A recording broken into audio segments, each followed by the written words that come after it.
রোজগার মতন আমি দোকান বন্ধ করে রাত্রে বাড়িয়ে যাই। কালকে কখন দোকান বন্ধ করি? 9টা 9:30 হবে। সকালে এসে বাজারে শুনছি নাকি একটা দোকান এই চুরি হয়েছে, শুনে বাজারে আসছে, সকালে আসি এসে দেখছি যে আমার দোকানে। অবশ্যই এগুলো তদন্ত যায়। আমার নাম দীপক, বাড়ি সাগরপাড়া থানা। এটা তো খুব আশ্চর্য বিষয়। এটা এই ঘটনা আমাদের এখানে তো কোনো ঘটেনি, কিন্তু এখানে আজকে হয়ে গেল, এটা খুব মর্মান্তিক ব্যাপার। এখন অজান্তে হয়ে গেছে, এটা কে করলো, কারা করলো সেটা তো অজানা। একটা দুটো সোনার দোকান, অনেক প্রায় 30 লক্ষ টাকা ডাকাতি হয়ে গেছে।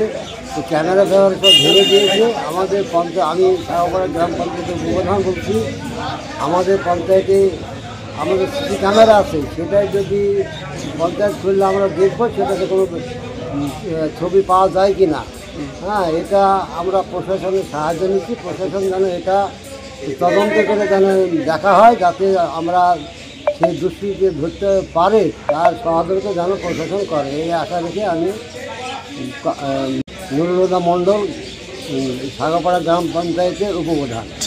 বেঙ্গল সেফ মুর্শিদাবাদ জেলায় ফার্নিচারের জগতে এক পরিচিত ও প্রতিষ্ঠিত নাম। 57 বিবি সেন রোড, বহরমপুর, মুর্শিদাবাদ।